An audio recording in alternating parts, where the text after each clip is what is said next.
Хэрвээ танд удаан хугацаанд ургаж байгаа ногоон, эрүүл, үзэсгэлэнтний навчид жимсний мод байгаач гэсэн жим суугдаггүй бол энэ видео танд сонирхолтой байх болно. Учир нь өнөөдөр би танд олон жилийн турш хэрэглэгдэж ирсэн зөв хэрэгж буйрбал таны модыг жимс гаргаж эхлэхэд туслах нэг бодит аргыг заах гэж байна. Гэхдээ үүнийг зөв хийх аргач бий, буруу хийх аргач бий. Өнөөдөр яг энэ талаар ярилцах болно.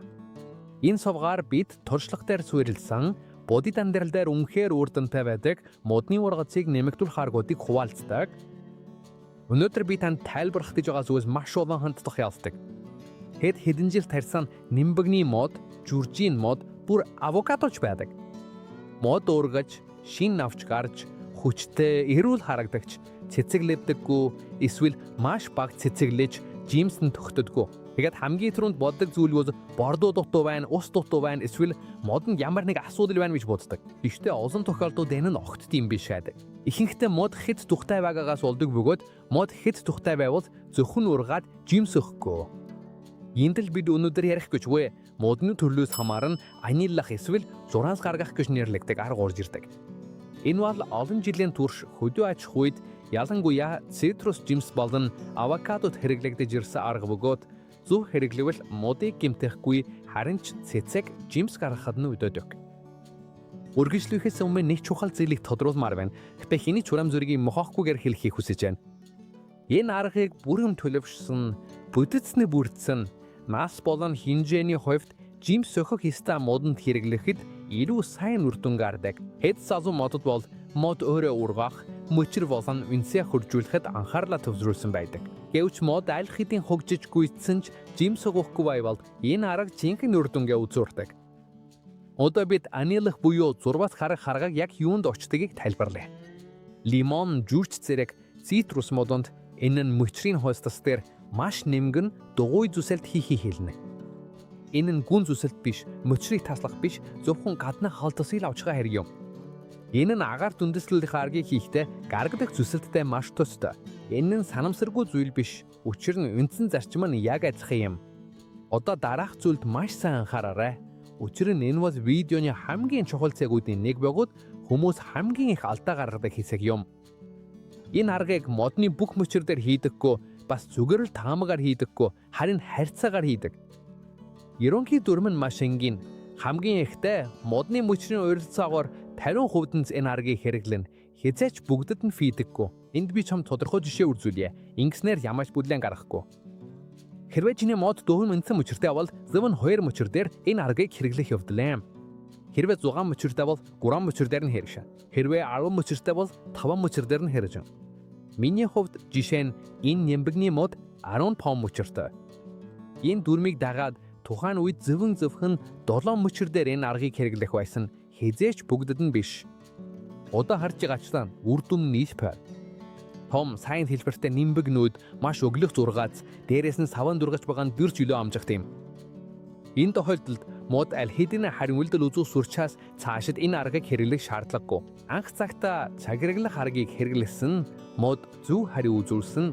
Одоо байгалийн жамаараа үр жимсээ өгч байна. Үүнийг мань ойлгох нь чухал. Цагираглах гэдэг нь баян хийдэг зүйл биш.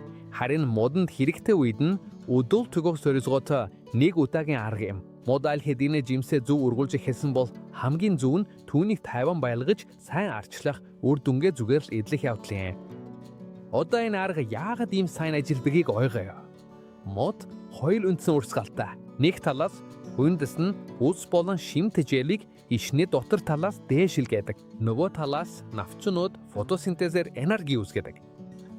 Тэр энерги мэхавчны модны холдсоор доош урсаж иш болон эндэс рүү очдог. Бид цагираглах үйлдэл хийхэд тэр энерги хостосвар дурууш бүх урсгалыг тасалдуулдаг. Ингэснээр модны дээд хэсэгт үүссэн бүх энергийг тэр хэсэгт хуримтлагдаж, мод байгалийн дагуу тэр энергийг үржих, өөрөөр хэлбэл цэцэг жимс гаргахад ашигладаг. Тиймээс агаарын давхарлаж үржүүлэх аргыг хийхэд яг тэр хэсгийн дээр маш олон жимс гарч ирдэг, тийм үү? Энэ бол тохиолдлын зүйл биш, яг л ижил физиологийн зарчим юм. Би үүнийг олон удаа өөрөөр шалгаж утсан. Жижиг мөчр дээр цагираглах эсвэл давхарлаж үржүүлэх аргыг хийхэд нэг мөчр дээр 6, 8, 10-аас ч олон жимс гарч байсныг би харж байсан. Харин яг юу ч хийгээгүй модны бусад мөчр дээр маш цөөхөн эсвэл огт жимс гардаггүй. Энэ бол аз биш, Харин мод тэр өдөлтөнд ингэж хариу үзүүлж байгаа хэрэг. Одоо бидэнд хэрэгтэй материалууд болон алхамаар тайл болох хэсэг рүү тавин орё. Энэ удаа би зөвхөн нэг мөчр дээр цагиргалах аргыг хэрхэн хийхийг үзүүлэх болно. Жишээ болж хэлэхэд энэ модыг өмнө нь аль хэдийн ажилласан бөгөөд та харж байгаачлан жимсээ өгж эхэлсэн байна. Тиймээс дахин энэ аргыг хэрэглэх шаардлагагүй. Гэхдээ би хэрхэн хийхийг нь чамд үзүүлж байгаа учраас чи өөрийн модон дээрээ зөв хэрэгжүүлж чадна. Цагиргалах аргыг хийхэд эдийн сайн юртэй худга эсвэл цаас зүсгч хэрэгтэй өөр зүйл хэрэггүй. Хамгийн чухал нь сан зүсдэг байх хэрэгтэй. Учир нь бид цавирхэн кеп хэдэн зүсэлт хийх болно. Цагиргалах арга маш энгийн. Модны мөчрийг бүрэн тойруулан хоёр параллел зүсэлт хийдэг. Өөрөөр хэлбэл мөчрийг бүтэн дугуулан зүсэж бүрэн цагираг үсгийнэ. Эдгээр хоёр зүсэлт нь баяр утсаагаар хагас сантиметр буюу 5 орчим миллиметр зайтай байх ёстой. Заавал яг тийм байх албагүй юм л зүгээр нэг жишээ юм. Тэр хэмжээний зай хангалттай. Хоёр зүсэлтээ хийсний дараа бидний хийх зүйл бол тэдгээрийн хооронд үлдсэн бүх холцыг авах юм. Үүний тулд зүгээрс 20 цагирагийн дунд жижиг зүсэлт хийгээд мөчрийг тойруулан байгаа бүх холцыг авна. Хувцсыг авсны дараа камби иж гарна. Энэ нь баг зэрэг ялуулсан гөлрийн мингэ хас шиг харагдана. Тэр харагдаж байгаа зүйл бол яг бидний хайж байгаа зүйл юм. Энд маш сайн ойлгох нь чухал. Модыг огтлохгүй, модыг маажихгүй, агаартай үндэслүүхтэй адил биш. Энэ тухайлбалд бид камбиг авахгүй, илүү гүнзгийдэхгүй, мөчрийн дотор талыг гэмтэхгүй, зөвхөн холцыг лавна, өөр юу ч шихгүй. Ануяц зөв хийгдсэн бол холтос амархан сарж дотроо гүйлгэр хэсэг ил гарна. Тэгэхэд л ануяцаа зөв хийгдсэн гэдгийг би мэднэ. Ануяцыг хийж холцыг авсны дараа мөчрдэл мөөгөнсрийн халдаар эсвэл мөөг үүсгэх сэргийлэхийн тулд хэрвээ гарын дор байвал бага зэрэг нунтагласан шанцай түрхэж болно. Хэрвээ шанцай байхгүй бас огт асуудалгүй. Мөн бид алоэ вера түрхэж болно. Энэ нь зүсэлтийг чийгшүүлж эдгэрэлтийн сорви үүсгэхэд тусалдаг. Үүний дараа өөр зүйл хийх шаардлагатай. Бүхэлд нь боох, таглах, ямар нэгэн зүйлээр бүрэх шаардлагатай. Үлдсэн бүхнийг мод өөрөө зогцорно. Ингэснээр та жимсний модоо цэцэглэж, үр дүн нь хизээч байгаагүйгээр үр жимсээ угахад шаардлагатай бүхнийг мэдэж авлаа. Энэ бол энгийн үр дүнтэй зөв ашигладаг бөгжлөх арга юм.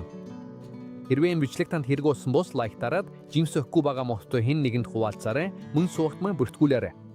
Учир нь энд экопсантур дээр бид илүү их жимс авах, ургацыг сайжруулах, модоо хорсонд ч бай, саванд ч бай хамгийн их үр өгөөжтэй болгох бодит аргуудыг хуваалцдаг.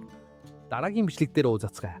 Мөн самараа олон тохиолдолд илүү их бордоо хэрэглэх биш, харин модыг зөв өдөөж чаддаг байх нь чухал шүү.